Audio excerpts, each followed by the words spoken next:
କିଛି ନିହାତି ଜାଣିବା କଥା। ହଠାତ୍ ଶଯ୍ୟାରୁ ଉଠି ତଳକୁ ଓହ୍ଲାଇ ପଡ଼ିବେ ନାହିଁ ବା ଦ୍ରୁତ ଗତି କରିବେ ନାହିଁ। ବିଶ୍ରାମ ସମୟରେ ହୃଦ୍ ଯନ୍ତ୍ରର କାର୍ଯ୍ୟ ଶିଥିଳ ଅବସ୍ଥାରେ ଥାଏ, ତେଣୁ ବିପଦର ସମ୍ଭାବନା। କିଛି ସମୟ ପାଇଁ ଶଯ୍ୟାରେ ଚିତ୍ ହୋଇ ଶୋଇ ରହି ଲମ୍ବା ଲମ୍ବା ଶ୍ୱାସ ପ୍ରଶ୍ୱାସ ଗ୍ରହଣ କରିବେ ଏବଂ ଇଷ୍ଟ ସ୍ମରଣ କରିବେ। ହାତ ମୁହଁ ଧୋଇ ବା ଅଧୁଆ ମୁହଁରେ 3ରୁ 4 ଗ୍ଲାସ ପାଣି ପିଇବେ। ପୂର୍ବ ସନ୍ଧ୍ୟାରୁ ତମ୍ବା ପାତ୍ରରେ ରଖାଯାଇଥିବା ପାଣି ପିଇଲେ ଅଧିକ ଉପକାର ମିଳିବ। ପାଣି ଠିଆ ହୋଇ ଘଟ ଘଟ କରି ପିଇବେ ନାହିଁ। ଚକା ପକାଇ ବସି ପାଣିକୁ ଖାଇଲା ଭଳି ଆସ୍ତେ ଆସ୍ତେ ପିଇବେ। ଉଷା ପାନ ପରେ ସଙ୍ଗେ ସଙ୍ଗେ ଚା କଫି ପିଇବେ ନାହିଁ। ବିଶୁଦ୍ଧ ପାଣି ପିଇବେ ଏବଂ ଶୀତ ଦିନେ ନଖ ଉଷୁମ ପାଣି ପିଇବେ। ଝାଡ଼ା ପରିସ୍ରାର ବେଗ ରୋକିବେ ନାହିଁ। ପ୍ରତି 2ରୁ 3 ମାସ ମଧ୍ୟରେ ବ୍ରଶ ବଦଳି କରିବେ। ବାରମ୍ବାର ତେଲ ବଦଳି କରିବେ ନାହିଁ। ସବୁଦିନ ଗୋଟିଏ ପ୍ରକାର ତେଲ ଲଗାଇବେ। ପାଣିରେ ଲେମ୍ବୁ ରସ ମିଶାଇ ଗାଧୋଇଲେ ଦେହ ଗନ୍ଧାଇବ ନାହିଁ। ନୀରବତା ସବୁଠାରୁ କଠୋର ଜବାବ। ଯେଉଁ ଜବାବର ଅର୍ଥ ହେଉଛି ତୁମ ଉପସ୍ଥିତିର ମୂଲ୍ୟ କିଛି ନାହିଁ। ବାପା ଆଉ କୁନି ଝିଅଟେ ବାପା ଓ କୁନି ଝିଅଟେ ଦିନେ ଯାଉଥିଲେ। ବାଟରେ ଏକ ପୋଲ ପଡ଼ିଲା। ବର୍ଷା ଦିନ ଥାଏ। ବର୍ଷା ପାଣି ପୋଲ ଉପର ଦେଇ ବହୁଥାଏ। ବାପା ଝିଅକୁ କହିଲା, ଝିଅ ମୋ ହାତକୁ ଜୋର ଧରିଥା, ପୋଲ ପାରି ହେବା। ଝିଅଟି କହିଲା, ନା, ତମେ ମୋ ହାତକୁ ଧର। ବାପା ହସିକି ପଚାରିଲେ, ତୁ ମୋ ହାତ ଧର କି ମୁଁ ତୋ ହାତ ଧରେ? ଦୁଇଟା ତ ଏକା କଥା।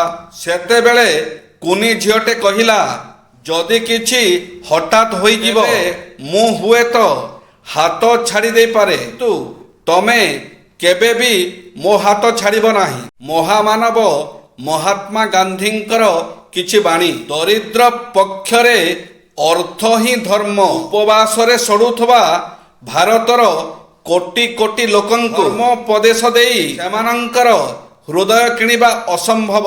ସେମାନଙ୍କୁ ଖାଦ୍ୟ ଦିଅନ୍ତୁ, ସେମାନେ ଆପଣଙ୍କୁ ଦେବତା ମଣିବେ। ଯିଏ ନିଜେ ଶ୍ରମ ନ କରିବ ଖାଇବାର ଅଧିକାର ନାହିଁ। ବିଦେଶୀ ଭାଷା ମାଧ୍ୟମରେ ଯଦି ଶିକ୍ଷାଦାନ ଚାଲେ ଜାତି ତାର ସ୍ୱକୀୟ ସତ୍ତା ହରାଇ ବସିବ।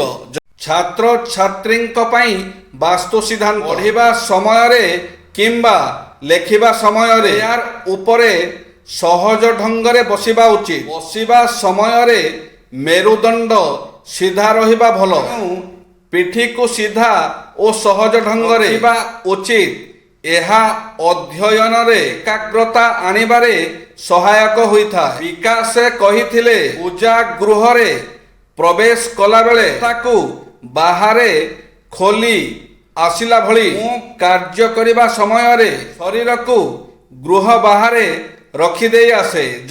ଭବିଷ୍ୟତରେ କ'ଣ ହେବା ପାଇଁ ଚାହୁଁଛ? ଇଞ୍ଜିନିୟର, ଡକ୍ଟର, ଲେକ୍ଚର, ଓକିଲ, ଯାହା ହେବା ପାଇଁ ଚାହାନ୍ତି ତାହା ମନେ ରଖନ୍ତୁ ଓ ସେହି ଦିଗ ସମ୍ପର୍କିତ ତଥ୍ୟ ଉପରେ ଗୁରୁତ୍ୱ ଦିଅନ୍ତୁ। ଆସ୍ତେ ଆସ୍ତେ ବୟସ ବଢ଼ିବା ସହ କ୍ୟାରିୟରଟି ସଫା ଦେଖାଯିବ। ଅଭିଳାଷ ନଥିଲେ କାର୍ଯ୍ୟ କରିବା କଷ୍ଟ ହୁଏ।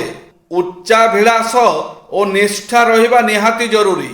ବିଚାର, ଉଚ୍ଚାର, ଆଚାର, ସଞ୍ଚାର। ପ୍ରତିଟି ନୂଆ କାମ ଆରମ୍ଭ କରିବା ଆଗରୁ ସକାରାତ୍ମକ ଦୃଷ୍ଟିକୋଣ ରଖନ୍ତୁ। ମୁଁ ଈଶ୍ୱରଙ୍କର ସନ୍ତାନ, ସଫଳତା ମୋର ନିଶ୍ଚିତ, ଏହି ଭାବ ରଖନ୍ତୁ। ସକାରାତ୍ମକ ବିଚାରଧାରା ରଖିଲେ ବୁଦ୍ଧି ଖୋଲେ, ନକାରାତ୍ମକ ରଖିଲେ ବୁଦ୍ଧି ବନ୍ଦ ହୋଇଯାଏ।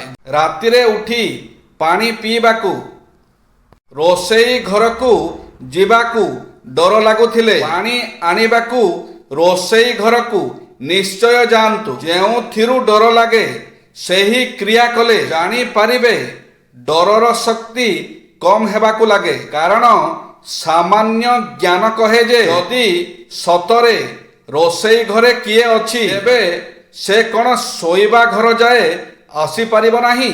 ଆଜି ଯାଏ ରୋଷେଇ ଘରେ କ୍ୱଚିତ୍ କିଛି ଅସରପା ମୂଷାଙ୍କ ଛଡ଼ା ଆଉ କାହାରିକୁ ଦେଖିନଥିବେ। ଭୁଲ ମୋର ଥିଲା। ତତେ କ'ଣ ମୋ ଭୁଲ ଦେଖାଗଲା? ମୋ ଭଲ ପାଇବା ନୁହେଁ ଜାଣିଗଲି। ତୋର ତ ବାହାନା ଦରକାର ଥିଲା ମୋ ଠାରୁ ଅଲଗା ହେବା ପାଇଁ। ଯେ ଭାଗ୍ୟ ହିଁ କରୁଥାଏ କାଠ କଣ୍ଢେଇର ଖେଳ ବନ୍ଧୁ।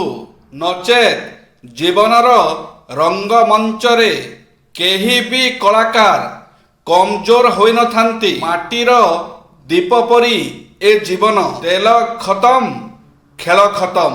ଜୟ ଶ୍ରୀ ଜଗନ୍ନାଥ।